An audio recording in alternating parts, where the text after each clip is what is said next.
Hello friends, welcome back to Spardha lines. Current affairs continue ಮಾಡ್ತಾ ಹೋಗೋಣ. ಇವತ್ತು ಮಾರ್ಚ್ 10th, 11th, 12th ಜಿಲ್ಲೆದಂತ ಕೆಲವೊಂದು important ಆರ್ಟಿಕಲ್ಗಳನ್ನು ತಗೊಂಡು ಡಿಸ್ಕಸ್ ಮಾಡ್ತಾ ಹೋಗೋಣ. ಇವತ್ತೇನ ಡಿಸ್ಕಸ್ ಮಾಡ್ತೀವಿ ಅಂತ ನೋಡೋದಾದ್ರೆ, ಮೊದಲನೇದಾಗಿ India's first functional PM Mitra park. PM Mitra park ಏನಿದೆಯಲ್ಲ, ಸೊ ಇದು ವರ್ಷಪೂರ್ತಿ ಸುದ್ದಿನಲ್ಲಿ ಇತ್ತು. ಟೆಕ್ಸ್ಟೈಲ್ ಇಂಡಸ್ಟ್ರಿ ತಂದಂತ ಒಂದು ಇನಿಷಿಯೇಟಿವ್.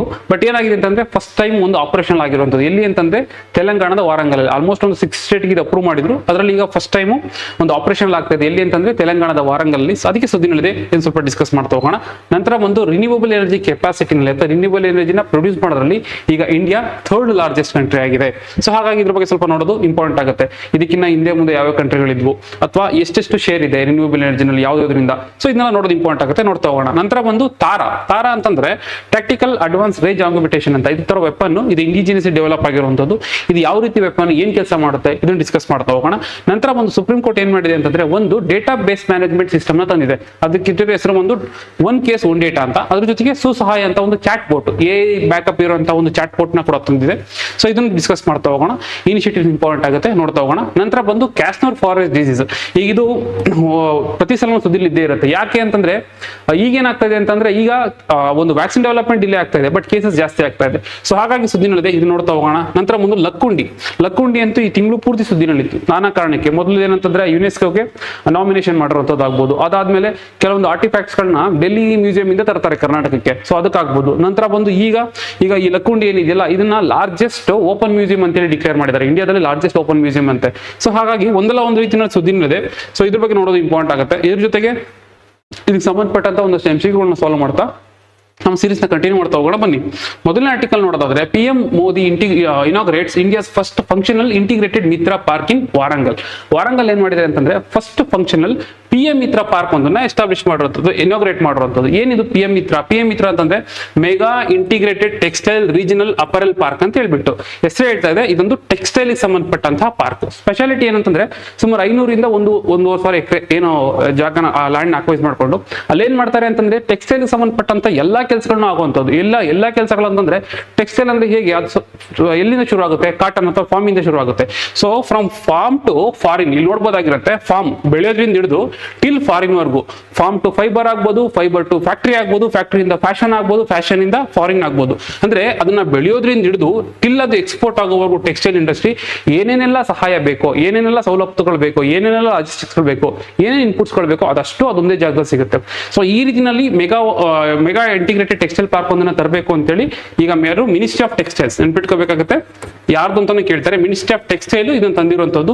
ಇದಕ್ಕೆ ಆಲ್ರೆಡಿ ಸಾಕಷ್ಟು, ಫಾರ್ ಎಕ್ಸಾಂಪಲ್ ನೋಡಿ, ತೆಲಂಗಾಣ, ಗುಜರಾತ್, ಕರ್ನಾಟಕ, ಮಧ್ಯಪ್ರದೇಶ, ಮಹಾರಾಷ್ಟ್ರ, ತಮಿಳುನಾಡು. ತೆಲಂಗಾಣ, ಗುಜರಾತ್, ಕರ್ನಾಟಕ, ಮಧ್ಯಪ್ರದೇಶ, ಮಹಾರಾಷ್ಟ್ರ, ತಮಿಳುನಾಡುಗಳಲ್ಲಿ ಅಪ್ರೂವ್ ಆಗಿತ್ತು. ಇಷ್ಟು ಸ್ಟೇಟ್ಗಳಲ್ಲಿ ಅಪ್ರೂವ್ ಆಗಿತ್ತು. ಈಗ ಫಾರ್ ದ ಫಸ್ಟ್ ಟೈಮ್ ಏನಂತಂದ್ರೆ, ತೆಲಂಗಾಣದ ವಾರಂಗಲ್ನಲ್ಲಿ ಇದು ಇನಾಗ್ರೇಟ್ ಮಾಡಿದ್ದಾರೆ. ಬೇರೆ ಕಡೆ ಕೆಲಸಗಳು ನಡೀತಾ ಇದೆ. ಅಷ್ಟೇ ಅಲ್ಲದೆ ಇದೇನಂತಂದ್ರೆ, ಆ ಮಲ್ಟಿ ಮೋಡಲ್ ಕನೆಕ್ಟಿವಿಟಿನೂ ಒಂದಿರುತ್ತೆ. ಮಲ್ಟಿ ಮೋಡಲ್ ಕನೆಕ್ಟಿವಿಟಿ ಅಂತ ನಾನು ಹೇಳಿದೆ, ಲಾಜಿಸ್ಟಿಕ್ಸ್ ತುಂಬಾ ಇಂಪಾರ್ಟೆಂಟ್ ಆಗುತ್ತೆ. ಎಲ್ಲಾ ರೀತಿನಲ್ಲೂ ಆಗ್ಬೋದು, ರೈಲ್ವೆ ಆಗ್ಬೋದು, ರೋಡ್ಸ್ ಆಗ್ಬೋದು. ಸೊ ಎಲ್ಲಾ ರೀತಿನಲ್ಲೂ ಮಲ್ಟಿ ಮೋಡಲ್ ಕನೆಕ್ಟಿವಿಟಿ ಇದೆ. ಈಗ ಏನಂತಂದ್ರೆ, ವಾರಂಗಲ್ ಏನು ಎಸ್ಟಾಬ್ಲಿಷ್ ಆಗಿದೆಯಲ್ಲ, ಸೊ ಅದು ಏನ್ ಎಕ್ಸ್ಪೆಕ್ಟ್ ಮಾಡ್ತಾ ಇದೀವಿ ಅಂತಂದ್ರೆ, ಸುಮಾರು ಒಂದು 6 ಕೋಟಿಯಷ್ಟು ಇನ್ವೆಸ್ಟ್ಮೆಂಟ್ ಅಲ್ಲಿಂದ ಎಕ್ಸ್ಪೆಕ್ಟ್ ಮಾಡ್ತಾ ಇದೀವಿ. ಅಲ್ಲಿಗೆ ಜೊತೆಗೆ ಒಂದು 24,000 ಅಥವಾ 25,000 ಜಾಬ್ನ ಎಂಪ್ಲಾಯ್ಮೆಂಟ್ ನ ಅದು ಜನರೇಟ್ ಮಾಡ್ಬೋದು ಅನ್ನೋ ಒಂದು ಎಕ್ಸ್ಪೆಕ್ಟೇಷನ್ಸ್ ಅಲ್ಲಿ ಇದೀವಿ, ನೋಡ್ಬೋದಾಗಿರುತ್ತೆ. ಈಗ ಫಸ್ಟ್ ಇನಾಗ್ರೇಟ್ ಆಗಿರುವಂತದ್ದು ಇಲ್ಲಿ ತೆಲಂಗಾಣದಲ್ಲಿ. ಸೊ ಪ್ರಶ್ನೆ ಯಾವ ರೀತಿ ಬರ್ಬೋದು, PM ಮಿತ್ರ ಯೋಜನೆಗೆ ಸಂಬಂಧಿಸಿದ ಕೆಳಗಣಿಕೆಗಳನ್ನು ಗಮನಿಸಿ. PM ಮಿತ್ರ ಎಂದರೆ mega integrated textile region and apparel. ಯಾಕೆ ಇದನ್ನು ಕೊಟ್ಟಿದ್ದೀನಿ ಅಂತಂದ್ರೆ, ಇವನ್ ನಮ್ಮ ಗ್ರೂಪ್ ಸಿ ಲೆವೆಲ್ ಅಲ್ಲೂ ಕೂಡ ಈ ರೀತಿ ಕೊಟ್ಬಿಟ್ಟು ಅದರ ಅಬ್ರಿವೇಷನ್ಸ್ ಕೇಳ್ತಾರೆ. ಸೊ ಕೆಲವೊಂದು ತಿಳ್ಕೊಳ್ಳೋದು ಇಂಪಾರ್ಟೆಂಟ್ ಆಗುತ್ತೆ. ಹೌದು, PM ಮಿತ್ರ ಅಂದ್ರೆ ಕರೆಕ್ಟ್ ಆಗಿದೆ. ನಂತರ ಬಂದು ಈ ಯೋಜನೆಯು ಫಾರ್ಮ್ ಟು ಫಾರಿನ್ ಅಂತಂದ್ರೆ, ಫಸ್ಟ್ ಫಾರ್ಮ್, ನಂತರ ಫೈಬರ್, ಆಮೇಲೆ ಫ್ಯಾಕ್ಟರಿ, ನೆಕ್ಸ್ಟ್ ಫ್ಯಾಷನ್, ನಂತರ ಫಾರಿನ್. ಸೊ ಈ 5 ಒಂದು ದೃಷ್ಟಿಕೋನಗಳನ್ನ ಇಟ್ಕೊಂಡು ಮಾಡಿರುವಂತದ್ದು. ಸೊ ಹಾಗಾಗಿ ಈ ಸ್ಟೇಟ್ಮೆಂಟ್ ಸರಿಯಾಗಿದೆ. ಈ ಯೋಜನೆಯು ಫಾರ್ಮ್ ಟು ಫಾರಿನ್ ವರೆಗಿನ 5F ದೃಷ್ಟಿಕೋನವನ್ನು ಆಧರಿಸಿದೆ, ಸರಿಯಾಗಿದೆ. ಭಾರತದ ಮೊದಲ ಕಾರ್ಯಕಾರಿ PM ಮಿತ್ರ ಪಾರ್ಕ್ ಅನ್ನು ವಾರಂಗಲ್ ಅಲ್ಲಿ ಉದ್ಘಾಟಿಸಲಾಗಿತ್ತು. ಇಂಡಿಯಾದು ಫಸ್ಟ್ ಇದೆ ಇನಾಗ್ರೇಟ್ ಆಗಿರುವಂತದ್ದು ತೆಲಂಗಾಣದ ವಾರಂಗಲ್ ಅಲ್ಲಿ. ಸೊ ಹಾಗಾಗಿ ಸ್ಟೇಟ್ಮೆಂಟ್ ಕೂಡ ಸರಿಯಾಗಿದೆ. ಆನ್ಸರ್ ಬಂದು 1 2 3 3 ಸರಿಯಾಗಿದೆ. ಮುಂದಿನ ಆರ್ಟಿಕಲ್ ನೋಡೋದಾದ್ರೆ, India ranks 3rd globally in installed renewable energy capacity. Renewable energy ಅಂತಂದ್ರೆ ನವೀಕರಿಸಬಹುದಾದಂತಹ ಮೂಲಗಳಿಂದ ಎನರ್ಜಿನ ಪ್ರೊಡ್ಯೂಸ್ ಮಾಡುವಂತದ್ದು. ಸೊ ಆ ಒಂದು ಪ್ರೊಡಕ್ಷನ್ ಅಲ್ಲಿ ಇಂಡಿಯಾ ಈಗ 3rd ರ್ಯಾಂಕ್ ಇದೆ. ನೀಡ್ ಏನಿದೆ, ಯಾಕೆ ಅಂತಂದ್ರೆ ಒಂದು ಎನ್ವಿರಾನ್ಮೆಂಟಲ್ ಇಂಪ್ಯಾಕ್ಟ್ ಆಗ್ಬೋದು, ಅಥವಾ ಒಂದು ಇಂಪೋರ್ಟ್ ನ ಕಡಿಮೆ ಮಾಡುವಂತದ್ದಾಗ್ಬೋದು. ಈಗ ಆಯಿಲ್ ಗ್ಯಾಸ್ ಅಂತ ಇಂಪೋರ್ಟ್ ನ ಕಡಿಮೆ ಮಾಡುವಂತದ್ದಾಗ್ಬೋದು, ಅಥವಾ ಒಂದು ರೆಸ್ಪಾನ್ಸಿಬಲ್ ಗವರ್ಮೆಂಟ್ ಆಗಿನೂ ಕೂಡ ಈ ರೀತಿಯ ಒಂದು ಇನಿಷಿಯೇಟಿವ್ ತಗೊಳ್ಳೋದು ಇಂಪಾರ್ಟೆಂಟ್ ಆಗುತ್ತೆ. ಸೊ ಹಾಗಾಗಿ ರಿನ್ಯೂವಬಲ್ ಎನರ್ಜಿ ಪ್ರೊಡಕ್ಷನ್ ಅಲ್ಲಿ ಇಂಡಿಯಾ ಈಗ 3rd ರ್ಯಾಂಕ್ ಬಂದಿರುವಂತದ್ದು. ಅದಕ್ಕಿಂತ ಮುಂಚೆ ಯಾವ್ದಿದೆ, ಅದಕ್ಕಿಂತ ಮುಂಚೆ ಯಾವ್ದು ಅಂತ ನೋಡೋದಾದ್ರೆ ಇಲ್ಲಿ ನೋಡ್ಬೋದಾಗಿರುತ್ತೆ ಚೈನಾ ಬಂದು ಟಾಪ್ ಆಗಿ ಹೈಯೆಸ್ಟ್ ಇರುವಂತದ್ದು ರಿನ್ಯೂವಬಲ್ ಎನರ್ಜಿ ಪ್ರೊಡ್ಯೂಸ್ ಮಾಡುವಂಥದ್ದು, ಫಾಲೋಡ್ ಬೈ US. ಈಗ ಇಂಡಿಯಾಗೆ ಥರ್ಡ್ ರ್ಯಾಂಕ್ ಸಿಕ್ಕಿದೆ. ಇದಕ್ಕಿಂತ ಮುಂಚೆ ಬ್ರೆಜಿಲ್ ಇತ್ತು, ಬ್ರೆಜಿಲ್ನ ಬೀಟ್ ಮಾಡಿ ಈಗ ಇಂಡಿಯಾ ಥರ್ಡ್ ರ್ಯಾಂಕ್ ಅಲ್ಲಿ ಇರುವಂತದ್ದು. ರಿನ್ಯೂವಬಲ್ ಎನರ್ಜಿ ಬಗ್ಗೆ ಮಾತಾಡ್ತಾ ಇದೆ. ರಿನ್ಯೂವಬಲ್ ಎನರ್ಜಿನ ನಾವು ಬೇರೆ ಬೇರೆ ರೀತಿಯಲ್ಲಿ ಪ್ರೊಡ್ಯೂಸ್ ಮಾಡ್ತಾ ಹೋಗ್ತೀವಿ, ಬೇರೆ ಸೋರ್ಸ್ಗಳಿಂದ ಪ್ರೊಡ್ಯೂಸ್ ಮಾಡ್ತಾ ಹೋಗ್ತೀವಿ. ಸೊ ಅದರ ಒಂದು ಹೈರಾರ್ಕಿ ತಿಳ್ಕೊಳ್ಳೋದು ಇಂಪಾರ್ಟೆಂಟ್ ಆಗುತ್ತೆ. ಟಾಪ್ ಅಂತ ಬಂದಾಗ solar, more than 50% of the renewable energy ನಾವೇನೀಗ ಪ್ರೊಡ್ಯೂಸ್ ಮಾಡ್ತಾ ಇದೀವಿ ಅಥವಾ ಇನ್ಸ್ಟಾಲ್ ಮಾಡಿದೀವಿ ಅದು ಸೋಲಾರ್ನ ಮೂಲ ಆಗಿದೆ. ಅದಾದ ನಂತರ ಬಂದು ವಿಂಡ್ ಬಂದು 20% ಇದೆ. ನೆಕ್ಸ್ಟ್ ಬಂದು ವಿಂಡ್, ಅದಾದ್ಮೇಲೆ ಲಾರ್ಜ್ ಹೈಡ್ರೋ ಪವರ್ ಪ್ರಾಜೆಕ್ಟ್ಸ್ಗಳು, ನಂತರ ಬಯೋ ಎನರ್ಜಿ, ಲಾಸ್ಟ್ ಅಲ್ಲಿ ಬಂದು ನ್ಯೂಕ್ಲಿಯರ್. ಈ ಒಂದು ಆರ್ಡರ್ ನೆನ್ಪಿಟ್ಕೋಬೇಕಾಗುತ್ತೆ. ಸೋಲಾರ್, ವಿಂಡ್, ಲಾರ್ಜ್ ಹೈಡ್ರೋ ಮತ್ತೆ ಬಯೋ ಎನರ್ಜಿ, ಲಾಸ್ಟ್ ಅಲ್ಲಿ ಬಂದು ನ್ಯೂಕ್ಲಿಯರ್ ಆಗಿರುತ್ತೆ. ಸೊ ಈಗ ಈ ಒಂದು ಸ್ಟ್ಯಾಟಿಸ್ಟಿಕ್ಸ್ ಕೇಳ್ತಾರೆ, ಎಕ್ಸಾಮಿನೇಷನ್ ಕೇಳ್ತಾರೆ, ನೆನ್ಪಿಟ್ಕೋಬೇಕಾಗುತ್ತೆ. ಓಕೆ, ನಾವು ಥರ್ಡ್ ಪೊಸಿಷನ್ ಬಂದಿದ್ದೀವಿ. ಸೊ ಅದರಿಂದ ಏನಾಯ್ತು ಏನಂತಂದ್ರೆ ನಾವು ಅಷ್ಟೇ ಈಗ ಗ್ಲೋಬಲ್ ವಾರ್ಮಿಂಗ್ ಆಗ್ತಾ ಇದೆ, ಎನ್ವಿರಾನ್ಮೆಂಟಲ್ ಇಂಪ್ಯಾಕ್ಟ್ ಆಗ್ತಾ ಇದೆ. ಸೊ ಹಾಗಾಗಿ ಏನ್ ಮಾಡ್ತೀವಿ ಅಂತಂದ್ರೆ ಈ ಯುನಿವರ್ಸಿಟಿನ ಒಂದಷ್ಟು ಟಾರ್ಗೆಟ್ ಇಟ್ಕೊಂಡ್ ಬರ್ತೀವಿ. ಅಂದ್ರೆ ನಾವು ನಮ್ಮ ದೇಶದ ಕಡೆಯಿಂದ ಏನು ರೆಸ್ಪಾನ್ಸಿಬಲ್ ಗೌರ್ಮೆಂಟ್ ಆಗಿ ಕಾಂಟ್ರಿಬ್ಯೂಷನ್ ಅಂತ ಏನ್ ಕೊಡ್ತೀವಿ ಈ ಒಂದು ಕ್ಲೈಮೇಟ್ ಚೇಂಜ್ ನ ಕಡಿಮೆ ಮಾಡೋದಕ್ಕಾಗ್ಲಿ, ಸೊ ಅಥವಾ ಒಂದು ಪರಿಸರನ ಉಳಿಸೋದಕ್ಕಾಗ್ಲಿ ಅಂತ. ಸೊ ಅದಕ್ಕೆ ನ್ಯಾಷನಲಿ ಡಿಟರ್ಮೈನ್ಡ್ ಕಾಂಟ್ರಿಬ್ಯೂಷನ್ ಅಂತ ಕರೀತಾರೆ. National determined contribution under UNFCCC, United Nation framework on climate change ಇದೆ, convention on climate change. So ಅದರಲ್ಲಿ ಬರುವಂತದ್ದು. ಸೊ ಅದ್ರಲ್ಲಿ ಒಂದಷ್ಟು ಟಾರ್ಗೆಟ್ ಇಟ್ಕೊಂಡ್ ಬಂದಿರ್ತೀವಿ. ಫಾರ್ ಎಕ್ಸಾಂಪಲ್ ನೋಡಬಹುದಾಗಿರುತ್ತೆ, ಈಗ ಅಪ್ಡೇಟ್ ಆಗಿದೆ, ಇವನ್ ಹಳೆ ಅಪ್ಡೇಟ್ ಅಂತಾನೆ ತಗೊಂಡ್ರು ನಮಗೆ around 45% of the carbon dioxide emission ಏನಾಗಿದೆ ಅದನ್ನ ಕಡಿಮೆ ಮಾಡ್ತೀವಿ ಅಂತ ಹೇಳಿದ್ವಿ. ಆಮೇಲೆ 50% ಆಫ್ ದ ಎನರ್ಜಿ ನಮ್ದು ಏನ್ ಕನ್ಸಂಪ್ಷನ್ ಆಗ್ತದೆ ಅದು ರಿನ್ಯೂವಬಲ್ ಇಂದ ಬರುತ್ತೆ ಅಂತ ಹೇಳ್ಕೊಂಡ್ ಬಂದಿದ್ವಿ. ಅಂದ್ರೆ ಅಷ್ಟನ್ನು ಅಚೀವ್ ಮಾಡ್ತೀವಿ ಬೈ 2030. ನೆನ್ಪಿಟ್ಕೋಬೇಕು, ಬೈ 2030 ಅದನ್ನ ಅಚೀವ್ ಮಾಡ್ತೀವಿ ಅಂತ ಹೇಳಿದ್ವಿ. ಅದಾದ್ಮೇಲೆ ಒಂದು 2.5 to 3 billion 2.5 to 3 billion ton carbon sink ಅಂತಂದ್ರೆ ಫಾರೆಸ್ಟ್ ಅಷ್ಟು ಕಾರ್ಬನ್ ಕ್ವಾಂಟಿಟಿನ ಅಬ್ಸರ್ವ್ ಮಾಡ್ಕೊಳ್ಳೋಷ್ಟು ಒಂದು ಫಾರೆಸ್ಟ್ ನ ಜನರೇಟ್ ಮಾಡ್ತೀವಿ ಅಂತ ಆ ಒಂದು ಅಫಾರೆಸ್ಟೇಷನ್ ಕೆಲಸಗಳನ್ನ ಮಾಡ್ತೀವಿ ಅಂತೇಳಿ ಟಾರ್ಗೆಟ್ ಹಾಕೋ ಬಂದಿದ್ವಿ. ಅದ್ರ ಜೊತೆಗೆ ಬೈ 2070 ಕಾರ್ಬನ್ ನ್ಯೂಟ್ರಾಲಿಟಿ ಏನಿದೆ ಅದನ್ನ ಅಚೀವ್ ಮಾಡ್ತೀವಿ ಅಂತ ಹೇಳಿದ್ವಿ ಬೈ 2070 ಅಂತ. ಈ ರೀತಿಯಾಗಿ ಒಂದಷ್ಟು ನಾವೇನೇ ಟಾರ್ಗೆಟ್ ಹಾಕೋ ಬಂದಿರ್ತೀವಿ. ಸೊ ನಮ್ಮ ಒಂದು ರೆಸ್ಪಾನ್ಸಿಬಲ್ ಗೌರ್ಮೆಂಟ್ ಆಗಿ ನಾವು ಇಷ್ಟು ಕಾಂಟ್ರಿಬ್ಯೂಷನ್ ನಾವು ಕೊಡಬಲ್ವಿ ಅಂತ ಹೇಳ್ಬಿಟ್ಟು. ಅಂದ್ರೆ ಈ ಡೇಟಾ ಅಪ್ಡೇಟ್ ಆಗಿದೆ, ಈ ಡೇಟಾ ಇಷ್ಟಿಲ್ಲ, ಇದು ಅಪ್ಡೇಟ್ ಆಗಿದೆ, ನೀವು ನೆನ್ಪಿಟ್ಕೋಬೇಕಾಗುತ್ತೆ, ಮತ್ತೆ ಚೇಂಜ್ ಆಗ್ತಾನೆ ಹೋಗುತ್ತೆ.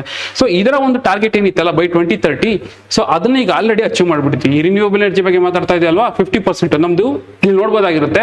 ಈಗ ಏನೊಂದು 262.7 ಗಿಗಾವ್ಯಾಟ್ ಎನರ್ಜಿ ಪ್ರೊಡ್ಯೂಸ್ ಆಗ್ತಾ ಇದೆ, ಅದು ಮೋರ್ ದೆನ್ 50%. ನಮ್ಮ ಎನರ್ಜಿ ಏನ್ ಕನ್ಸಂಪ್ಷನ್ ಆಗ್ತಾ ಇದೆಯಲ್ಲ ಅದರ ಮೋರ್ ದೆನ್ 50% ಇದೆ. ಅಲ್ಲಿಗೆ ನಮ್ಮ ಒಂದು NDC ಟಾರ್ಗೆಟ್ ಕೂಡ ಅಚೀವ್ ಮಾಡೋದಾಗಾಯ್ತು. ಇವಾಗ ನಾವು 2026 ಅಲ್ಲಿ ಇದೀವಿ. So almost just 5 years ahead ನಾವು ಈ ಕೆಲಸನ ಮಾಡ್ಕೊಂಡು ಮುಗಿಸಿದ್ವಿ. ಸೊ ಅದೊಂದು ನಮ್ಗೆ ಹೆಗ್ಗಳಿಕೆ ಇದೆ. ಸೊ ಇದೆಲ್ಲ ಹೇಗೆ ಸಾಧ್ಯ ಆಯ್ತು ಅಂತಂದ್ರೆ ಸರ್ಕಾರ ಸಾಕಷ್ಟು ಇನಿಷಿಯೇಟಿವ್ ತಗೊಂಡಿತ್ತು. ಇಲ್ಲಿ ನೋಡ್ಬೋದಾಗಿರುತ್ತೆ PM ಸೂರ್ಯಘರ್ ಅಂತ ಇನಿಷಿಯೇಟಿವ್, ಅಂದ್ರೆ ಮನೆಗೇನೆ ಸೋಲಾರ್ ಪ್ಯಾನೆಲ್ಗಳನ್ನ ಹಾಕ್ಸ್ಕೊಳ್ಳೋದಕ್ಕೆ ಇನಿಷಿಯೇಟಿವ್ ಕೊಡುವಂಥದ್ದು, ಅದಕ್ಕೆ ಸಪೋರ್ಟ್ ಮಾಡುವಂಥದ್ದು, ಆ ರೀತಿನಲ್ಲಿ ಆಗ್ಬೋದು. ಮತ್ತೆ PM ಕುಸುಮ್ ನಮ್ಗೆ ಗೊತ್ತಿದೆ, ಫಾರ್ಮ್ ಲ್ಯಾಂಡ್ ಅಲ್ಲೇನೆ ಬೇರೆ ಕಾಂಪೋನೆಂಟ್ಸ್ಗಳು ABC ಅಂತೆಲ್ಲ ಬರುತ್ತೆ. ಸೊ ಅಲ್ಲೇ ಏನ್ ಮಾಡೋದು ಅಂತಂದ್ರೆ ಸೋಲಾರ್ ಪಂಪ್ಗಳನ್ನ ಇನ್ಸ್ಟಾಲ್ ಮಾಡ್ಕೊಡುವಂಥದ್ದು ಆಗ್ಬೋದು. ನಂತರ ಬಂದು ಯಾರಾದ್ರೂ ಈ ಒಂದು ಸೋಲಾರ್ ಸೆಲ್ಗಳನ್ನ ಪ್ರೊಡ್ಯೂಸ್ ಮಾಡ್ತೀವಿ, ಮ್ಯಾನುಫ್ಯಾಕ್ಚರ್ ಮಾಡ್ತೀವಿ ಅಂತಂದ್ರೆ ಸೊ ಅವ್ರಿಗೆ ಒಂದು ಸಬ್ಸಿಡಿ ಕೊಡುವಂಥದ್ದು. ಹೇಗೆ ಸಬ್ಸಿಡಿ ಅನ್ನೋಕ್ಕಿಂತ ಇನ್ಸೆಂಟಿವ್ ಅಂತ ಹೇಳ್ಬೋದು. ಪ್ರೊಡಕ್ಷನ್ ಲಿಂಕ್ಡ್ ಇನ್ಸೆಂಟಿವ್ ಅಂತ ಕೊಡ್ತೀವಿ. ಎಷ್ಟೆಲ್ಲ ಪ್ರೊಡಕ್ಷನ್ ಮಾಡ್ತಾ ಹೋಗ್ತೀರಾ ಈ ಸೆಲ್ಗಳನ್ನ, ಸೊ ಅದಕ್ಕೆ ನಾವು ಇನ್ಸೆಂಟಿವ್ ಕೊಡ್ತಾ ಹೋಗ್ತೀವಿ ಅಂತ ಅದನ್ನ ಸಪೋರ್ಟ್ ಮಾಡುವಂಥದ್ದು ಆಗ್ಬೋದು. ಈ ರೀತಿಯಾಗಿ ನಾನಾ ಒಂದು ಇನಿಷಿಯೇಟಿವ್ಸ್ ಗಳಿಂದ ಇವತ್ತು ಇದನ್ನ ಅಚೀವ್ ಮಾಡೋದು ಸಾಧ್ಯ ಆಗಿದೆ. ನೆನ್ಪಿಟ್ಕೋಬೇಕಾಗತ್ತೆ, ಇಂಡಿಯಾ ಈಗ third largest renewable energy producer ಆಗಿರುತ್ತಾರೆ. ಪ್ರಶ್ನೆ ಯಾವ ರೀತಿ ಬರ್ಬೋದು, ಭಾರತದ ನವೀಕರಿಸಬಹುದಾದ ಇಂಧನ ಪರಿವರ್ತನೆ ಅಥವಾ ರಿನ್ಯೂವಬಲ್ ಎನರ್ಜಿ ಟ್ರಾನ್ಸಿಷನ್ ಈ ಕೆಳಗಿನ ಯಾವ ಯೋಜನೆಗಳಿಗೆ ಸಂಬಂಧಿಸಿದೆ, ಯಾವ್ದ್ರ ಮೂಲಕ ಆಗ್ತಾ ಇದೆ ಅಂತ ಕೇಳಿದ್ರೆ ಯಾವ್ಯಾವ ಸಪೋರ್ಟ್ ಮಾಡ್ತಾ ಇದೆ ಅಂತ ಕೇಳಿದರೆ ಸೂರ್ಯಘರ್ ಕರೆಕ್ಟ್, PM ಕುಸುಮ್ ಹೌದು, ಮತ್ತೆ PLI ಅಥವಾ ಪ್ರೊಡಕ್ಷನ್ ಲಿಂಕ್ಡ್ ಸಬ್ಸಿಡಿ ಅಂತ ಕರಿತೀವಿ, ಅಥವಾ ಉತ್ಪಾದನಾ ಆಧಾರಿತ ಪ್ರೋತ್ಸಾಹ ಯೋಜನೆ ಅಂತ ಕರಿತೀವಿ. ಸೊ ಇದರಿಂದನೂ ಕೂಡ ನಮಗೆ ಆ ರಿನ್ಯೂವಬಲ್ ಎನರ್ಜಿ ಪ್ರೊಡಕ್ಷನ್ ಸಪೋರ್ಟ್ ಮಾಡೋದಕ್ಕೆ ಅಥವಾ ಪ್ರೊಡ್ಯೂಸ್ ಮಾಡೋದಕ್ಕೆ ಹೆಲ್ಪ್ ಆಯ್ತು. ಸೊ ಹಾಗಾಗಿ 3 ಸ್ಟೇಟ್ಮೆಂಟ್ ಸರಿಯಾಗಿದೆ, 1 2 3 ಸರಿಯಾಗಿ ಆಗಿದೆ. ಮುಂದಿನ ಆರ್ಟಿಕಲ್ ನೋಡಿದ್ರೆ DRDO and Indian air force successfully conduct Maidan flight test trials of indigenous Tara glide weapon. ಏನಾಗಿದೆ ಅಂತಂದ್ರೆ ತಾರಾ ಅಂತಂದ್ರೆ ಟ್ಯಾಕ್ಟಿಕಲ್ ಅಡ್ವಾನ್ಸ್ ರೇಂಜ್ ಆಗ್ಯುಮೆಂಟೇಷನ್ ಅಂತ. ಟ್ಯಾಕ್ಟಿಕಲ್ ಅಡ್ವಾನ್ಸ್ಮೆಂಟ್ ರೇಂಜ್ ಆಗ್ಯುಮೆಂಟೇಷನ್ ಅನ್ನೋ ಒಂದು ಟೆಕ್ನಿಕ್. ಏನಂತಂದ್ರೆ ಗ್ಲೈಡ್ ವೆಪನ್ ಅಂತ ಯಾವ್ದು ಕೇಳ್ತೀವಿ ಗೊತ್ತಾ, ಯಾವ್ದು ಒಂದು ಬರೀ ಏರೋಡೈನಮಿಕ್ಸ್ ಮೇಲೆ ನಿಂತಿರುವಂತದ್ದು. ಅಂದ್ರೆ ಅದಕ್ಕೆ ಯಾವುದೇ ಒಂದು ಇಂಜಿನ್ ಸಪೋರ್ಟ್ ಇರೋದಿಲ್ಲ, ಅಂದ್ರೆ ಪ್ರಿಸೈಸ್ ಆಗಿರಲ್ಲ, ಟಾರ್ಗೆಟೆಡ್ ಆಗಿರಲ್ಲ, ಜಸ್ಟ್ ಎಲ್ಲ ಹಾಕ್ಬೇಕು ಅಂತ ಹೇಳಿ ಒಂದು ಅದನ್ನ ಬಾಂಬ್ ಅಂತ ಹೇಳಿ ನೋಡ್ತೀವಲ್ಲ, ಸೊ ಅದೇ ರೀತಿಯಲ್ಲಿ ಜಸ್ಟ್ ಒಂದು ಏರೋಡೈನಮಿಕ್ಸ್ ಮೇಲೆ ವರ್ಕ್ ಆಗುವಂಥದ್ದು. ಸೊ ಈ ರೀತಿಯಾಗಿ ಪ್ರಿಸೈಸ್ಡ್ ಆಗಿರುವಂಥದ್ದು ಅಥವಾ ಅನ್ಗೈಡೆಡ್ ಏನು ವೆಪನ್ಸ್ ಗಳಿರುತ್ತಲ್ಲ, ಸೊ ಅದನ್ನ ಗೈಡೆಡ್ ಆಗಿ ಕನ್ವರ್ಟ್ ಮಾಡುವಂತ ಒಂದು ಟೆಕ್ನಿಕ್ ಅಥವಾ ಒಂದು ವೆಪನ್ ಏನಿದೆ ಅದಕ್ಕೆ ಇಟ್ಟಿರೋ ಹೆಸರು ಒಂದು ತಾರಾ ಅಂತ. ಸೊ ಇದು ಇಂಡಿಜಿನಿಯಸ್ಲಿ ಬಿಲ್ಡ್ ಮಾಡುವಂಥದ್ದು. ಯಾರು ಮಾಡುವಂಥದ್ದು? DRDO ಮತ್ತೆ ಏರ್ ಫೋರ್ಸ್ ಸೇರಿ ಮಾಡುವಂಥದ್ದು. DRDO ಮತ್ತೆ ಏರ್ ಫೋರ್ಸ್ ಸೇರಿ ಮಾಡುವಂಥದ್ದು. ನೆನ್ಪಿಟ್ಕೋಬೇಕಾಗತ್ತೆ. ಇದರ ಉದ್ದೇಶ ಏನಂತಂದ್ರೆ ಯಾವ್ದಾದ್ರು ಅನ್ಗೈಡೆಡ್ ಇತ್ತು ಅಂತಂದ್ರೆ, ಅನ್ಗೈಡೆಡ್ ಇತ್ತು ವಾರೆಟ್ಸ್ ಅಂತಂದ್ರೆ ಅದನ್ನ ಪ್ರಿಸೈಸ್ ಗೈಡೆಡ್ ಆಗಿ ಕನ್ವರ್ಟ್ ಮಾಡುವಂತಹ ಒಂದು ಗ್ಲೈಡ್ ವೆಪನ್ ಟೆಕ್ನಿಕ್ ತಾರಾ. ಇದ್ರ ಉದ್ದೇಶ ಕೇಳ್ತಾರೆ. ಇದನ್ನ ಡೆವಲಪ್ ಮಾಡುವಂಥದ್ದು DRDO. ಪ್ರಶ್ನೆ ಯಾವ ರೀತಿ ಬರ್ಬೋದು? ಇತ್ತೀಚೆಗೆ ಸುದ್ದಿಯಲ್ಲಿ ಕಂಡು ಬಂದ ಟ್ಯಾಕ್ಟಿಕಲ್ ಅಡ್ವಾನ್ಸ್ ರೇಂಜ್ ಆಗ್ಮೆಂಟೇಷನ್ ಎಂಬುದು ಏನು? ಇದು ಸ್ವದೇಶಿಯಾಗಿ ಬಿಲ್ಡ್ ಮಾಡುವಂತ ಒಂದು ಗ್ಲೈಡ್ ಸಶಸ್ತ್ರ ವ್ಯವಸ್ಥೆಯಾಗಿ ನೆನ್ಪಿಟ್ಕೋಬೇಕಾಗುತ್ತೆ. ಮುಂದಿನ ಆರ್ಟಿಕಲ್ ನೋಡೋದಾದ್ರೆ, supreme court launches one case one data and Susahay. Supreme court ಏನ್ ಮಾಡಿದೆ ಅಂತಂದ್ರೆ ಎರಡು ಇನಿಷಿಯೇಟಿವ್ ಲಾಂಚ್ ಮಾಡಿದೆ. ಒಂದು ಬಂದು ಒನ್ ಕೇಸ್ ಒನ್ ಡೇಟಾ ಅಂತ. ಒನ್ ಕೇಸ್ ಒನ್ ಡೇಟಾ ಅನ್ನೋದು ಈ ಡೇಟಾ ಬೇಸ್ ಮ್ಯಾನೇಜ್ಮೆಂಟ್ ಸಿಸ್ಟಮ್ ಆಗುತ್ತೆ. ಸುಪ್ರೀಂ ಕೋರ್ಟ್ ಸಂಬಂಧಪಟ್ಟಂತ ಕೇಸ್ಗಳೇನಿದೆಯಲ್ಲ ಅದನ್ನ ಇಂಟಿಗ್ರೇಟೆಡ್ ಆಗಿ ಫ್ರಮ್ ತಾಲೂಕ್ ಲೆವೆಲ್ ಇಂದ ಹಿಡಿದು ಸುಪ್ರೀಂ ಕೋರ್ಟ್ ವರ್ಗು ಇಂಟಿಗ್ರೇಟೆಡ್ ಆಗಿ ಒಂದ್ ಕಡೆ ಕಂಬೈನ್ ಮಾಡಿ ಇಟ್ಕೊಂಡು ಅದನ್ನ ಮ್ಯಾನೇಜ್ ಮಾಡುವಂತಹ ಒಂದು ಡೇಟಾ ಬೇಸ್ ಸಿಸ್ಟಮ್ ಆಗುತ್ತೆ, ಡೇಟಾ ಬೇಸ್ ಮ್ಯಾನೇಜ್ಮೆಂಟ್ ಸಿಸ್ಟಮ್ ಆಗಿರುತ್ತೆ. ಇನ್ನೊಂದು ಬಂದು ಸುಸಹಾಯ್. ಸುಸಹಾಯ್ ಅಂತಂದ್ರೆ ಇದು AI based chatbot. Chatbot ಅಂತಂದ್ರೆ ಸುಪ್ರೀಂ ಕೋರ್ಟ್ ವೆಬ್ಸೈಟ್ ಹೋಗಿ ನಿಮ್ಗೆ ಏನಾದ್ರು ಹೆಲ್ಪ್ ಬೇಕು ಅಂತಂದಾಗ ಈ ಚಾಟ್ ಬೋಟ್ ಜೊತೆ ಚಾಟ್ ಮಾಡ್ತಾ ನೀವೇನ್ ಮಾಡೋದು ಅಂದ್ರೆ ಅದರ ಒಂದು ಹೆಲ್ಪ್ ತಗೊಳ್ಳುವಂಥದ್ದು ಅಥವಾ ಯಾವ್ದಾದ್ರು ಒಂದು ಕೇಸಿಗೆ ಸಂಬಂಧಪಟ್ಟಂಗೆ ಇನ್ಫಾರ್ಮೇಶನ್ ತಿಳ್ಕೊಳ್ಳುವಂಥದ್ದು. ಸೊ ಈ ರೀತಿ ನಾವು ಮಾಡ್ಬೇಕು ಅಂತೇಳಿ ತಂದಿರುವಂಥದ್ದು. ಇಲ್ಲಿ ನೋಡಿ ನಮ್ಗೆ ಅರ್ಥ ಆಗುತ್ತೆ. ಒನ್ ಕೇಸ್ ಒನ್ ಡೇಟಾ ಇದೇನಂತಂದ್ರೆ integrated national judicial data base system. ಒಂದ್ ಕಡೆ ಕೋರ್ಡಿನೇಷನ್ ಮಾಡೋದಕ್ಕಾಗಬಹುದು, ಅಂದ್ರೆ complete data base taluk courts ಗಳಿಂದ ಹಿಡಿದು ಸುಪ್ರೀಂ ಕೋರ್ಟ್ಸ್ ಗಳು ಏನೇನ್ ಕೇಸಸ್ ಇದೆ ಅದಷ್ಟನ್ನು ಒಂದೇ ಕಡೆ ಮ್ಯಾನೇಜ್ ಮಾಡ್ತಿರುತ್ತೆ. ಅಂದ್ರೆ ಅಲ್ಲಲ್ಲೇ ಸೆಗ್ರಿಗೇಟ್ ಮಾಡ್ಕೊಂಡಿರುತ್ತೆ ಕೇಸಸ್ ಬೇಸಿಸ್ ಮೇಲೆ, ಬಟ್ ಒಂದ್ ಕಡೆ ಮ್ಯಾನೇಜ್ ಮಾಡ್ತಾ ಇರುತ್ತೆ. ಸೊ ಇದರಿಂದ ಏನಾಗುತ್ತೆ ಅಂತಂದ್ರೆ ಒಂದು ಪೇಪರ್ ವರ್ಕ್ ಕಡಿಮೆ ಆಯ್ತು, ಡಿಜಿಟಲ್ ಟಚ್ ಕೊಟ್ಟಾಗಾಯ್ತು, ಜೊತೆಗೆ ಆ ಡುಪ್ಲಿಕೇಶನ್ಸ್ ಆಗುವಂಥದ್ದು, ಕೇಸಸ್ಗಳನ್ನ ಡುಪ್ಲಿಕೇಶನ್ ಆಗುವಂತ ತಪ್ಪಿಸೋದಾಗುತ್ತೆ, ಟ್ರ್ಯಾಕ್ ಮಾಡೋದಕ್ಕೆ ಈಸಿ ಆಗುತ್ತೆ, ಕೇಸಸ್ಗಳನ್ನ ಟ್ರ್ಯಾಕ್ ಮಾಡೋದಕ್ಕೆ ಈಸಿ ಆಗುತ್ತೆ. ಸೊ ನಾನಾ ವಿಧದಲ್ಲಿ ಸಹಾಯ ಆಗುತ್ತೆ. ನೆಕ್ಸ್ಟ್ ಬಂದು ಸುಸಹಾಯ್. ಸುಸಹಾಯ ಡೆವಲಪ್ ಮಾಡುವಂಥದ್ದು ಯಾರು ಅಂತ ಕೇಳ್ತಾರೆ, ನೆನ್ಪಿಟ್ಕೋಬೇಕು. ನ್ಯಾಷನಲ್ ಇನ್ಫಾರ್ಮೇಟಿಕ್ಸ್ ಸೆಂಟರ್ NIC ಅಂತ ಕರಿತೀವಿ. ನ್ಯಾಷನಲ್ ಇನ್ಫಾರ್ಮೇಟಿಕ್ಸ್ ಸೆಂಟರ್ ಜೊತೆ ಸುಪ್ರೀಂ ಕೋರ್ಟ್ ರಿಜಿಸ್ಟ್ರಿ ಎರಡು ಸೇರಿ ಬಿಲ್ಡ್ ಮಾಡುವಂಥದ್ದು ಇದೊಂದು AI ಬೇಸ್ ಇರುವಂತಹ ಚಾಟ್ ಬೋಟ್. ಇಲ್ಲಿ ಏನ್ ಮಾಡೋದು ಅಂತಂದ್ರೆ ಯಾವ್ದಾದ್ರು ಒಂದು ಕೇಸ್ ಬಗ್ಗೆ ನೀವು ಎಂಕ್ವೈರಿ ಮಾಡ್ಬೋದು, ಹೌದು, ಮತ್ತೆ ಆ ಜುಡಿಷಿಯಲ್ ಕೋರ್ಟ್ ಸರ್ವಿಸಸ್ ಬಗ್ಗೆ ಅದರ ಆಕ್ಸೆಸ್ ತಿಳ್ಕೊಳ್ಳುವಂಥದ್ದಾಗ್ಬೋದು, ಏನೇ ಸರ್ವಿಸಸ್ ಇದೆ ಅದರ ಅವೈಲಬಿಲಿಟಿ ಇದೆ ಅದನ್ನು ನೋಡುವಂಥದ್ದಾಗ್ಬೋದು. ಸೊ ಈ ಕೆಲಸಗಳನ್ನ ಮಾಡೋದಕ್ಕೆ AI ಬೇಸ್ಡ್ ಇರುತ್ತೆ, ನೆನ್ಪಿಟ್ಕೊಳ್ಳಿ. ಪ್ರಶ್ನೆ ಯಾವ ರೀತಿ ಬರುತ್ತೆ? ಸುಸಹಾಯ್ ಕುರಿತಾದ ಕೆಳಗಿನ ಹೇಳಿಕೆಗಳನ್ನು ಗಮನಿಸಿ. ಇದು ಸುಪ್ರೀಂ ಕೋರ್ಟ್ ವೆಬ್ಸೈಟ್ ನೊಂದಿಗೆ ಸಂಯೋಜಿತವಾಗಿರುವ AI ಚಾಲಿತ ಚಾಟ್ ಬೋಟ್. ಕರೆಕ್ಟ್. ಇದನ್ನು ಸುಪ್ರೀಂ ಕೋರ್ಟ್ ರಿಜಿಸ್ಟ್ರಿ ಸಹಾಯದೊಂದಿಗೆ ರಾಷ್ಟ್ರೀಯ ಮಾಹಿತಿ ಕೇಂದ್ರ ಅಥವಾ ನ್ಯಾಷನಲ್ ಇನ್ಫಾರ್ಮೇಟಿಕ್ಸ್ ಸೆಂಟರ್ ಏನ್ ಮಾಡಿದಾರಲ್ಲ, ಸೊ ಅವರು ಅಭಿವೃದ್ಧಿ ಪಡಿಸಿದ್ದಾರೆ. ಕರೆಕ್ಟ್ ಆಗಿದೆ. ನ್ಯಾಯಾಲಯಕ್ಕೆ ಸಂಬಂಧಿಸಿದ ಮಾಹಿತಿ ಮತ್ತು ಸೇವೆಗಳೊಂದಿಗೆ ಅರ್ಜಿದಾರರಿಗೆ ಸಹಾಯ ಮಾಡಲು ಇದನ್ನು ವಿನ್ಯಾಸಗೊಳಿಸಲಾಗಿದೆ. ಹೌದು, ಇದೇ ಇದರ ಮುಖ್ಯ ಉದ್ದೇಶ. ಸೊ ಹಾಗಾಗಿ 3 ಸ್ಟೇಟ್ಮೆಂಟ್ಗಳು ಇಲ್ಲಿ ಸರಿಯಾಗಿದೆ. ಮುಂದಿನ ಆರ್ಟಿಕಲ್ ನೋಡೋದಾದ್ರೆ, ನೀತಿ ಆಯೋಗ ರಿಪೋರ್ಟ್ ಅಪ್ರಿಶಿಯೇಟ್ಸ್ ಕಲಿಕಾ ಚೇತರಿಕೆ ಇನಿಷಿಯೇಟಿವ್ ಆಫ್ ಕರ್ನಾಟಕ. ನೀತಿ ಆಯೋಗನ ಒಂದು ರಿಪೋರ್ಟ್ ಕರ್ನಾಟಕದ ಕಲಿಕಾ ಚೇತರಿಕೆ ಅನ್ನೋ ಒಂದು ಇನಿಷಿಯೇಟಿವ್ ನ ಅಪ್ರಿಶಿಯೇಟ್ ಮಾಡಿದಂತೆ. ಸೊ ಅದಕ್ಕೆ ಸುದ್ದಿಗಳು ಇರುತ್ತದೆ. ನೀತಿ ಆಯೋಗ ಏನ್ ಮಾಡುತ್ತೆ ಅಂದ್ರೆ ರಿಪೋರ್ಟ್ ರಿಲೀಸ್ ಮಾಡುತ್ತೆ. ರಿಪೋರ್ಟ್ ಹೆಸರು ಬಂದು state of education system in India, temporal analysis and road map for quality enhancement ಅಂತ ಹೇಳ್ಬಿಟ್ಟು ಒಂದು ರಿಪೋರ್ಟ್ ರಿಲೀಸ್ ಮಾಡಿರುತ್ತೆ. ಸೊ ಆ ರಿಪೋರ್ಟ್ ಅಲ್ಲಿ ಏನ್ ಮಾಡುತ್ತೆ ಅಂತಂದ್ರೆ ಕಲಿಕಾ ಚೇತರಿಕೆ ಅಂತ ಒಂದು ಪ್ರೋಗ್ರಾಮ್ ಏನಿದೆಯಲ್ಲ, ಸೊ ಅದ್ರ ಬಗ್ಗೆ ಅಪ್ರಿಶಿಯೇಟ್ ಮಾಡಿದೆ. ಸೊ ಹಾಗಾಗಿ ಈ ಸುದ್ದಿನಲ್ಲಿ ಇರುವಂತದ್ದು ನಿಮ್ ರಿಪೋರ್ಟ್ ಹೆಸರಾದ್ರೂ ಕೇಳಬಹುದು. ಮುಖ್ಯವಾಗಿ ಕಲಿಕಾ ಚೇತರಿಕೆ ಬಗ್ಗೆ ಇನಿಷಿಯೇಟಿವ್ ಬಗ್ಗೆ ಕ್ವಶನ್ ಆಗ್ಬಹುದು. ಏನಕ್ಕೆ ಇದು ಕಲಿಕಾ ಚೇತರಿಕೆ ಇಂಪಾರ್ಟೆಂಟ್ ಆಗುತ್ತೆ ಅಂತಂದ್ರೆ, ನಾವು ಕೋವಿಡ್-19 ಏನ್ ಬಂದಿತ್ತು, ಸೊ ಆ ಟೈಮಲ್ಲಿ ಸ್ಕೂಲ್ ಡೇಸ್ ಗಳಲ್ಲಿ ಫಾರ್ಮಲ್ ಎಜುಕೇಶನ್ ಇರಲಿಲ್ಲ ಮತ್ತು ಸ್ಕೂಲ್ಗಳಲ್ಲಿ ಫಾರ್ಮಲ್ ಎಜುಕೇಶನ್ಸ್ ಇರಲಿಲ್ಲ. ಸೊ ಅವಾಗ ಏನ್ ಮಾಡ್ತಾರೆ ಅಂತಂದ್ರೆ ಸಾಕಷ್ಟು ಜನಕ್ಕೆ ಪ್ರಾಪರ್ ಕಲಿಯಕ್ಕಾಗಲ್ಲ. ಸೊ ಹಾಗಾಗಿ ಒಂದು first standard to 9th standard ಏನ್ ಸ್ಟೂಡೆಂಟ್ಸ್ ಗಳಿದ್ದಾರೆ, ಸೊ ಅವ್ರಗಳಿಗೆ ಮತ್ತೆ ಒಂದು ಸ್ಪೆಷಲ್ ಅಟೆನ್ಷನ್ ಕೊಟ್ಟು ಅವರಲ್ಲಿ ಈ ಕಾಂಪಿಟೆನ್ಸಿ ಬೇಸ್ಡ್ ಲರ್ನಿಂಗ್ ನ ಇಂಪ್ರೂವ್ ಮಾಡುವಂಥದ್ದು. ಯಾರಿಗೆ ಒಂದು ಎಜುಕೇಶನ್ ಲಾಸ್ ಆಗಿದೆ ಅವ್ರಿಗೆ ಕಾಂಪಿಟೆನ್ಸಿ, ಅವರ ಸಾಮರ್ಥ್ಯ ಆಧಾರದ ಮೇಲೆ ಅವ್ರಿಗೆ ಇನ್ನೊಂದಷ್ಟು ಕಲಿಸೋದಕ್ಕೆ ಅವಕಾಶ ಮಾಡಿಕೊಡುವಂಥದ್ದು.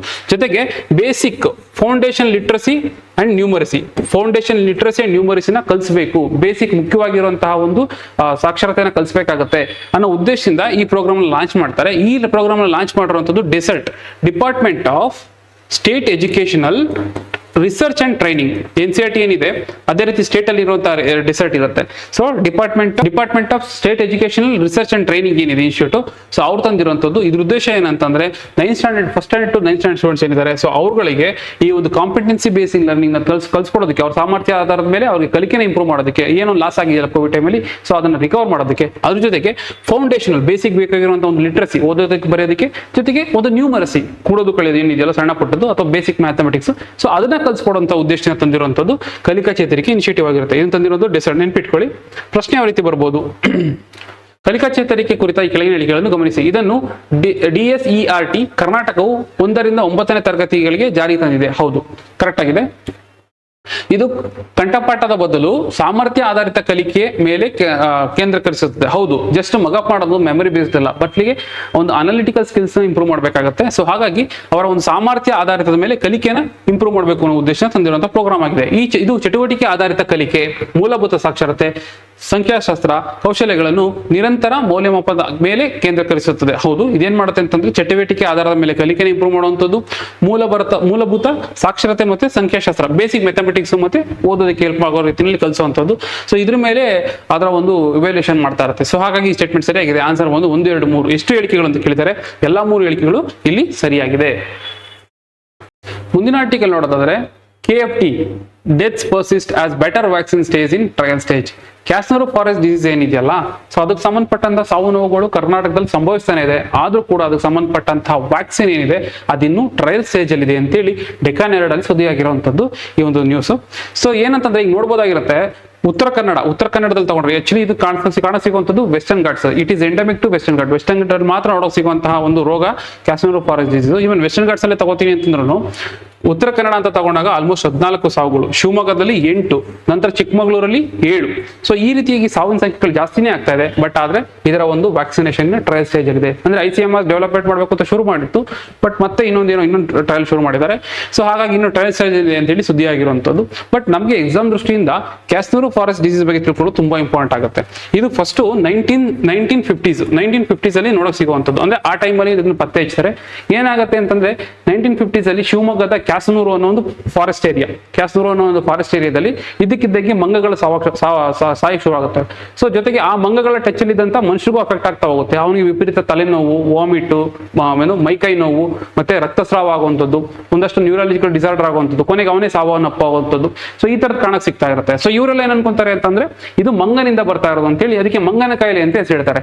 ಆಮೇಲೆ ಅದು ಸ್ವಲ್ಪ ರಿಸರ್ಚ್ ಮಾಡ್ತಾ ಗೊತ್ತಾಗಿದ್ದು ಏನಂತಂದ್ರೆ ಇದು ಬರೀ ಮಂಗನಿಂದ ಬರುವಂತದ್ದಲ್ಲ, ಅದರಲ್ಲಿ ಇರುವಂತಹ ಟಿಕ್ ಅಥವಾ ಉಣ್ಣೆ ಅಂತ ಏನ್ ಹೇಳ್ತೀವಲ್ಲ, ಸೊ ಅದು ಇದಕ್ಕೆ ಮುಖ್ಯ ಕಾರಣ. ಆ ಒಂದು ಟಿಕ್ ಏನಿದೆ ಅದು ಇನ್ಫೆಕ್ಟ್ ಆಗಿದೆ. ಸೊ ಹಾಗಾಗಿ ಅಥವಾ ಅದೊಂದು ಕಾರಣ ಆಗಿದೆ. ಸೊ ಅದರಿಂದ ಮಂಗ ಸತ್ತಿದೆ, ಮಂಗನಿಂದ ಅದು ಮನುಷ್ಯರಿಗೆ ಸ್ಪ್ರೆಡ್ ಆಗ್ತದೆ ಅಂತ ಅರ್ಥ ಆಗುತ್ತೆ. ಆಮೇಲೆ ನಮ್ಗೆ ಅರ್ಥ ಆಗಿದ್ದು ಏನಂತಂದ್ರೆ ಈ ಟಿಕ್ ಏನಿದೆಯಲ್ಲ, ಇವನ್ ಟಿಕ್ ಕೂಡ ಅದು ಮುಖ್ಯ ಕಾರಣ ಅಲ್ಲ. ಟಿಕ್ ಏನ್ ಮಾಡುತ್ತೆ ಅಂತಂದ್ರೆ ಜಸ್ಟ್ ಹೋಸ್ಟ್ ಅಷ್ಟೇ. ಇದರಲ್ಲಿ ಒಂದು ವೈರಸ್ ಇರುತ್ತೆ. ಆ ವೈರಸ್ ಇದಕ್ಕೆಲ್ಲ ಕಾರಣ ಆಗ್ತಾ ಇರುವಂತದ್ದು. ಅದರಲ್ಲಿ ಒಂದು ವೈರಸ್ ಇರುತ್ತೆ. ಇದು ಒಂದು ಫ್ಲಾವಿ ವೈರಡೆ ಅನ್ನೋ ಒಂದು ಫ್ಯಾಮಿಲಿಯಿಂದ ಬಂದಿರುವಂತಹ ಒಂದು ವೈರಸ್ ಇದಕ್ಕೆ ಮುಖ್ಯ ಕಾರಣ ಆಗ್ತಾ ಇರುವಂತದ್ದು. ಸೊ ಈ ವೈರಸ್ ಪತ್ತೆ ಹಚ್ಚಿದ ಮೇಲೆ ಅದೇ ಹೆಸರಿಡ್ತಾರೆ, ಕ್ಯಾಸ್ನೂರು ಫಾರೆಸ್ಟ್ ಡಿಸೀಸ್ ವೈರಸ್ ಅಂತಾನೆ ಹೆಸರಿಡ್ತಾರೆ.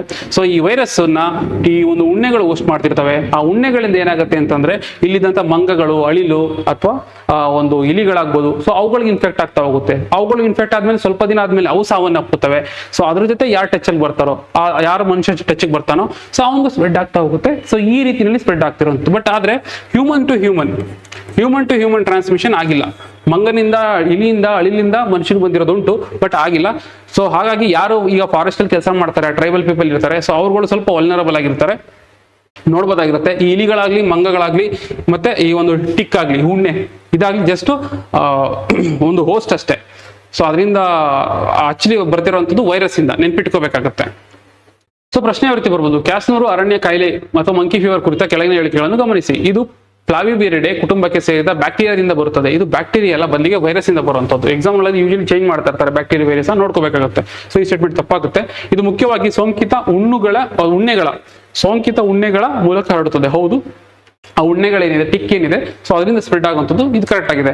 ಮನುಷ್ಯರು ನೇರವಾಗಿ ಒಬ್ಬರಿಂದ ಒಬ್ಬರಿಗೆ ಈ ಕಾಯಿಲೆಯನ್ನು ಹರಡಬಹುದು ಇಲ್ಲ, ಮನುಷ್ಯರಿಂದ ಮನುಷ್ಯರಿಗೆ ಇದುವರೆಗೂ ರಿಪೋರ್ಟ್ ಆಗಿಲ್ಲ. ಬಟ್ ಆ ಪ್ರಾಣಿಗಳಿಂದ ಮನುಷ್ಯರು ಬಂದಿರುವಂಥದ್ದು ರಿಪೋರ್ಟ್ ಆಗಿದೆ. ಸೊ ಹಾಗಾಗಿ ಈ ಸ್ಟೇಟ್ಮೆಂಟ್ ತಪ್ಪಾಗುತ್ತೆ. ಆನ್ಸರ್ ಬಂದು ಕೇವಲ ಒಂದು ಮಾತ್ರ ಸರಿಯಾಗಿದೆ.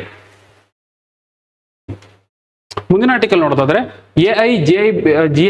AIGIS enabled Kartavya comms app launched for attendance for school teachers and staff. ಏನಾಗಿದೆ ಅಂತಂದ್ರೆ ಕರ್ನಾಟಕದಲ್ಲಿ ಒಂದು ಅಟೆಂಡೆನ್ಸ್ ಸಿಸ್ಟಮ್ ತಂದಿದ್ದಾರೆ. ನೋಡ್ಬೋದಾಗಿರುತ್ತೆ, ಅಡ್ವಾನ್ಸ್ ಮ್ಯಾನೇಜ್ಮೆಂಟ್ ಸಿಸ್ಟಮ್ ನ ತಂದಿದ್ದಾರೆ. ಅಡ್ವಾನ್ಸ್ ಮ್ಯಾನೇಜ್ಮೆಂಟ್ ಸಿಸ್ಟಮ್ ಕರ್ನಾಟಕದಿಂದ ಇದಕ್ಕೆ ಹೆಸರು ಬಂದು Karnataka advanced attendance management system ಅಂತ ಅಥವಾ ಕರ್ತವ್ಯ ಕಾಮ್ಸ್ ಅಂತ ಕರಿತೀವಿ. ಈ ಒಂದು ಸಿಸ್ಟಮ್ ನ ತಂದಿದ್ದಾರೆ. ಈ ಸಿಸ್ಟಮ್ ನ ತಂದಿರೋದು ಯಾರು ಅಂತಂದ್ರೆ department of school education and literacy ಅವರು ತಂದಿರುವಂತದ್ದು. ಏನಕ್ಕೆ ಅಂತಂದ್ರೆ ಯಾರ ಅಟೆಂಡೆನ್ಸ್ ಅಂತಂದ್ರೆ ಸ್ಕೂಲಲ್ಲಿ ಪಾಠ ಮಾಡುವಂತ ಟೀಚರ್ಸ್ ಆಗ್ಬೋದು ಅಥವಾ ಸ್ಟಾಫ್ಸ್ ಆಗ್ಬೋದು. ಸೊ ಅವರ ಒಂದು ಅಟೆಂಡೆನ್ಸ್ ನ ಎನ್ಶೋರ್ ಮಾಡ್ಕೊಳ್ಳಕ್ಕೆ ಈ ಡಿಪಾರ್ಟ್ಮೆಂಟ್ ತಂದಿರುವಂತದ್ದು. ಹೆಸರು ಕರ್ತವ್ಯ ಕಾಮ್ಸ್ ಅಂತ ಹೇಳ್ಬಿಟ್ಟು. ಇದ್ರ ಸ್ಪೆಷಾಲಿಟಿ ಏನಂತಂದ್ರೆ ಇದೊಂದು ಎ ಬೇಸ್ಡ್ ಇರುತ್ತೆ, ಮತ್ತೆ GIS ಏನಂತಂದ್ರೆ A based facial recognition technique use ಮಾಡುತ್ತೆ, ಆ ವ್ಯಕ್ತಿ ಅಲ್ಲಿ ಇದಾರ ಇಲ್ವಾ ಅಂತ ಹೇಳ್ಬಿಟ್ಟು. ಜೊತೆಗೆ ಆ ವ್ಯಕ್ತಿನೇ ಹೌದಾ ಅಲ್ವಾ ಅಂತೇಳಿ. ಜೊತೆಗೆ GIS ಜಿಯೋಗ್ರಾಫಿಕಲ್ ಇನ್ಫಾರ್ಮೇಶನ್ ಸಿಸ್ಟಮ್ ಅಂತ ಕರಿತೀವಿ. ಸೊ ಇದೇನ್ ಮಾಡ್ತಾರೆ ಅಂತಂದ್ರೆ ಜಿಯೋ ಟ್ಯಾಗಿಂಗ್ ಅಥವಾ ಜಿಯೋ ಫೆನ್ಸಿಂಗ್, ಆ ವ್ಯಕ್ತಿ ಆ ಏರಿಯಾದಲ್ಲಿ ಇದ್ರೆ ಮಾತ್ರ ಅದರ ಅಟೆಂಡೆನ್ಸ್ ರಿಜಿಸ್ಟರ್ ಆಗುವಂಥದ್ದು. ಸುಮ್ಮನೆ ಅಂತಲ್ಲ, ಈಗ ಎಲ್ಲೋ ಇಟ್ಕೊಂಡು ಫೇಶಿಯಲ್ ರೆಕಗ್ನಿಷನ್ ತರ ಫೋಟೋ ಕ್ಯಾಪ್ಚರ್ ಮಾಡ್ಬಿಟ್ಟು ಫೇಶಿಯಲ್ ರೆಕಗ್ನಿಷನ್ ಆಪ್ ಯೂಸ್ ಮಾಡ್ಕೊಂಡು ಫೋಟೋ ಕ್ಯಾಪ್ಚರ್ ಮಾಡ್ಬಿಟ್ಟು ಅಪ್ಲೋಡ್ ಮಾಡುವಂಥದ್ದಲ್ಲ. ಬದಲಿಗೆ ಆ ವ್ಯಕ್ತಿ ಅದೇ ಲೊಕೇಶನ್ ಅಲ್ಲಿ ಇರಬೇಕಾಗುತ್ತೆ, ಅದೇ ಲೊಕೇಶನ್ ಅಲ್ಲಿ ಇದ್ದು ಅಪ್ಡೇಟ್ ಮಾಡಬೇಕಾಗುತ್ತೆ. ಸೊ ಹಾಗಾಗಿ ಎರಡು ಅಪ್ಲಿಕೇಶನ್ ಎರಡು ಟೆಕ್ನಾಲಜಿ ಇರುವಂತಹ ಒಂದು ಆಪ್ ನ ತಂದಿರುವಂತದ್ದು ನೆನ್ಪಿಟ್ಕೋಬೇಕಾಗುತ್ತೆ. ಕರ್ತವ್ಯ ಕಾಮ್ಸ್ ಆಪ್ ಅಂತ ಹೇಳಿ ಇದನ್ನ ತಂದಿರುವಂತದ್ದು department of school education literacy. ಇದು ಎ ಬೇಸ್ ಮತ್ತೆ GI ಮತ್ತೆ GIS ಎನೇಬಲ್ಡ್ ಆಗಿರುತ್ತೆ. ಯಾರಿಗೆ ತಂದಿರುವಂತದ್ದು ಸ್ಕೂಲ್ ಸ್ಟಾಫ್ ಗಳಿಗೆ ಅವರ ಒಂದು ಅಟೆಂಡೆನ್ಸ್ ಇನ್ಶೋರ್ ಮಾಡೋದಕ್ಕೆ. ಮತ್ತೆ ಇದಕ್ಕೆ ಡೈಲಿ 2 times ಅಟೆಂಡೆನ್ಸ್ ಕೊಡಬೇಕಾಗುತ್ತೆ, ಮಾರ್ನಿಂಗ್ ಒನ್ಸು ಮತ್ತೆ ಈವ್ನಿಂಗ್ ಒನ್ಸ್ ಕೊಡಬೇಕಾಗುತ್ತೆ. ಇದನ್ನ ಈ ವರ್ಷದಿಂದನೇ ಅಕಾಡೆಮಿಕ್ಸ್ ಅಲ್ಲಿ ತರಬೇಕು ಅಂತ ಪ್ಲಾನ್ ಮಾಡ್ತಾ ಇದ್ದಾರೆ. ಮತ್ತೆ ಏನಂತಂದ್ರೆ ಈ ಆಪ್ ನ ಇವರು ಬೇರೆ ಬೇರೆ ಡಿಪಾರ್ಟ್ಮೆಂಟ್ಗಳು, ಫಾರ್ ಎಕ್ಸಾಂಪಲ್ ಇನ್ಸೂರೆನ್ಸ್ ಅನ್ನೋದಕ್ಕೆಲ್ಲ ಡಿಪಾರ್ಟ್ಮೆಂಟ್ಗಳಿಗೆಲ್ಲ ಲಿಂಕ್ ಮಾಡ್ತಾರೆ. ಸೊ ದಟ್ ಅವಾಗ ಏನಾಗುತ್ತೆ ಅಂತಂದ್ರೆ ಆ ಒಂದು ಎನ್ಶೋರ್ ಮಾಡ್ದಂಗಾಗುತ್ತೆ, ಟ್ರಾನ್ಸ್ಪರೆನ್ಸಿ ಎನ್ಶೋರ್ ಮಾಡ್ದಂಗಾಗುತ್ತೆ. ಸೊ ಪ್ರಾಕ್ಸಿ ಅಟೆಂಡೆನ್ಸ್ ಗಳು ಇರೋದಿಲ್ಲ. ಸೊ ನೆನ್ಪಿಟ್ಕೋಬೇಕಾಗತ್ತೆ. ಪ್ರಶ್ನೆ ಯಾವ ರೀತಿ ಬರ್ಬೋದು, ಕರ್ತವ್ಯ ಕಾಮ್ ಆಪ್ಗೆ ಸಂಬಂಧಿಸಿದಂತೆ ಕೆಳಗಿನ ಗಮನಿಸಿ. ಇದು ಕರ್ನಾಟಕದ department of school education literacy ಇಂದ ಪ್ರಾರಂಭಿಸಲಾದ AM ಮತ್ತು GIS ಆಧಾರಿತ ಹಾಜರಾತಿ ಆಪ್ ಆಗಿದ್ದು 2026-27ರಿಂದ ದಿನಕ್ಕೆ 2 ಬಾರಿ ಹಾಜರಾತಿ ಕಡ್ಡಾಯವಾಗುತ್ತದೆ. ಕಂಪ್ಲೀಟ್ ಇನ್ಫಾರ್ಮೇಶನ್ ಒಂದೇ ಸ್ಟೇಟ್ಮೆಂಟ್ ಇದೆ, ಎಲ್ಲವೂ ಸರಿಯಾಗಿದೆ. ಯಾವುದೇ ನಿರ್ಬಂಧವಿಲ್ಲದೆ ಯಾವುದೇ ಸ್ಥಳದಿಂದ ಹಾಜರಾತಿಯನ್ನು ಗುರುತಿಸಬಹುದು. ಆ ರೀತಿ ಇಲ್ಲ, ನೀವು ಸ್ಕೂಲಲ್ಲಿ ಇದ್ದು ಬೇರೆ ಕಡೆ ಇದ್ದು ಅಟೆಂಡೆನ್ಸ್ ಹಾಕಿದ್ರೆ ತಪ್ಪಾಗುತ್ತೆ, ಸ್ಕೂಲಲ್ಲಿ ಇದ್ದೇ ಅಟೆಂಡೆನ್ಸ್ ಹಾಕಬೇಕಾಗುತ್ತೆ. ಸೊ ಹಾಗಾಗಿ ಅದಕ್ಕೆ ಜಿಯೋ ಫೆನ್ಸಿಂಗ್ ಟೆಕ್ನಿಕ್ ಯೂಸ್ ಮಾಡ್ತಾರೆ, GIS ಟೆಕ್ನಾಲಜಿ ಯೂಸ್ ಮಾಡ್ತಾರೆ. ಸೊ ಹಾಗಾಗಿ ಈ ಸ್ಟೇಟ್ಮೆಂಟ್ ತಪ್ಪಾಗುತ್ತೆ. ಇದು ದೃಢೀಕರಣಕ್ಕೆ ಮುಖ ಗುರುತಿಸುವಿಕೆ ಅಥವಾ ಫೇಶಿಯಲ್ ರೆಕಗ್ನಿಷನ್ ತಂತ್ರಜ್ಞಾನವನ್ನು ಬಳಸುತ್ತದೆ. ಹೌದು, AI ಟಚ್ ಇರುವಂತಹ ಫೇಶಿಯಲ್ ರೆಕಗ್ನಿಷನ್ ಟೆಕ್ನಿಕ್ ಯೂಸ್ ಮಾಡಿಕೊಂಡು ಅದು ಅಟೆಂಡೆನ್ಸ್ ತಗೊಳುತ್ತೆ. ಸೊ ಹಾಗಾಗಿ ಸ್ಟೇಟ್ಮೆಂಟ್ ಸರಿಯಾಗುತ್ತೆ. ಎರಡೇನು ಮಾತ್ರ ತಪ್ಪಾಗಿರೋದ್ರಿಂದ ಎಷ್ಟು ಅಂತ ಕೇಳಿದರೆ 2 ಸ್ಟೇಟ್ಮೆಂಟ್ಗಳು ಸರಿಯಾಗಿದೆ.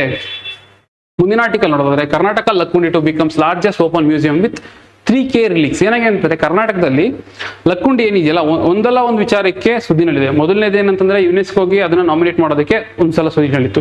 ಅದಾದ್ಮೇಲೆ ಏನ್ ಮಾಡ್ತಾರೆ ಅಂತಂದ್ರೆ ಲಕ್ಕುಂಡಿಗೆ ಸಂಬಂಧಪಟ್ಟಂತಹ ಕೆಲವೊಂದು ಆರ್ಟಿಫ್ಯಾಕ್ಟ್ಸ್ ಗಳು ಡೆಲ್ಲಿ ಮ್ಯೂಸಿಯಂ ಅಲ್ಲಿ ಇದ್ವು.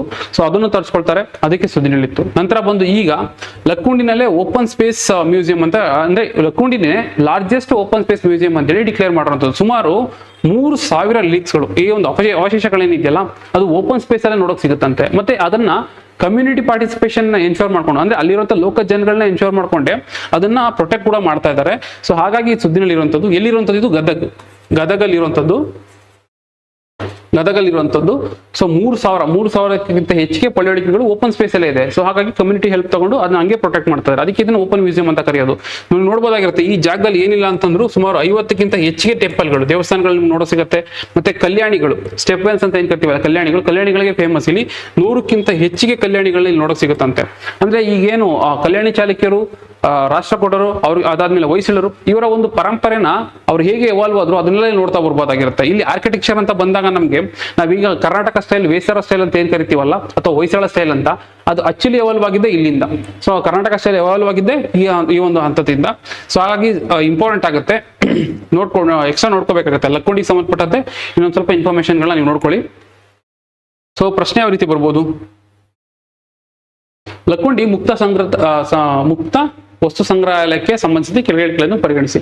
ಇದು 3000ಕ್ಕೂ ಹೆಚ್ಚು ಅವಶೇಷಗಳನ್ನು ಅವುಗಳ ಮೂಲ ಭೂ ದೃಶ್ಯದಲ್ಲಿ ಪ್ರದರ್ಶಿಸುವ ಮುಕ್ತ ವಸ್ತು ಸಂಗ್ರಹಾಲಯ ಆಗಿದೆ. ಹೌದು, ಅವೆಲ್ಲೆಲ್ಲಿದ್ವು ಅದೇ ಜಾಗದಲ್ಲಿ ಇಟ್ಕೊಂಡು ಅದನ್ನ ಎಕ್ಸಿಬಿಟ್ ಮಾಡ್ತಾ ಇರೋದು. ಸೊ ಹಾಗಾಗಿ ಸ್ಟೇಟ್ಮೆಂಟ್ ಸರಿಯಾಗಿದೆ. ಇದು ಚಾಲುಕ್ಯ, ಹೊಯ್ಸಳ ಮತ್ತು ರಾಷ್ಟ್ರಕೂಟರ ಪರಂಪರೆಯನ್ನು ಪ್ರದರ್ಶಿಸುತ್ತದೆ. ಹೌದು, ಅವ್ರದೊಂದು ಕಲ್ಚರಲ್ ಎವಲ್ಯೂಷನ್, ಆ ಒಂದು ಟೈಮ್ ಪೀರಿಯಡ್ ಅಲ್ಲಿ ಹೇಗೆಲ್ಲ ಚೇಂಜಸ್ ಆಯ್ತು ಅದೆಲ್ಲ ನಾವು ನೋಡ್ತಾ ಬರ್ಬೋದಾಗಿರುತ್ತೆ ಈ ಒಂದು ಸ್ಥಳದಲ್ಲಿ. ಇದು ಪರಂಪರೆ ಸಂರಕ್ಷಣೆಯಲ್ಲಿ ಸಮುದಾಯ ಸಮಭಾಗಿತ್ವವನ್ನು ಒಳಗೊಂಡಿದೆ. ಹೌದು, ಅಲ್ಲಿರುವಂತಹ ಲೋಕಲ್ ಹೆಲ್ಪ್ ಪೀಪಲ್ ಏನಿದ್ದಾರೆ ಅವ್ರ ಹೆಲ್ಪ್ ತಗೊಳುತ್ತೆ. ಸೊ ಇಲ್ಲಿ ಕಮ್ಯುನಿಟಿ ಪಾರ್ಟಿಸಿಪೇಷನ್ ಇದೆ. ಸೊ ಹಾಗಾಗಿ ಸ್ಟೇಟ್ಮೆಂಟ್ ಕೂಡ ಸರಿಯಾಗಿದೆ. ಆನ್ಸರ್ ಬಂದು 3 ಸ್ಟೇಟ್ಮೆಂಟ್ ಸರಿಯಾಗಿದೆ. ಎಷ್ಟು ಅಂತ ಕೇಳಿದರೆ ಎಲ್ಲ 3 ಸ್ಟೇಟ್ಮೆಂಟ್ಗಳು ಸರಿಯಾಗಿದೆ. ಆನ್ಸರ್ ಬಂದು C ಆಗುತ್ತೆ. ಸೊ ಇದಿಷ್ಟು ಜೊತೆ ಈ ಒಂದು ಆರ್ಟಿಕಲ್ ಮುಗಿಸೋಣ, ಅಥವಾ ಈ ಒಂದು ಸೆಷನ್ ಮುಗಿಸೋಣ. ಮುಂದೆ ಇನ್ನೊಂದಷ್ಟು ಆರ್ಟಿಕಲ್ ಡಿಸ್ಕಸ್ ಮಾಡ್ತಾ ಹೋಗೋಣ. Thank you.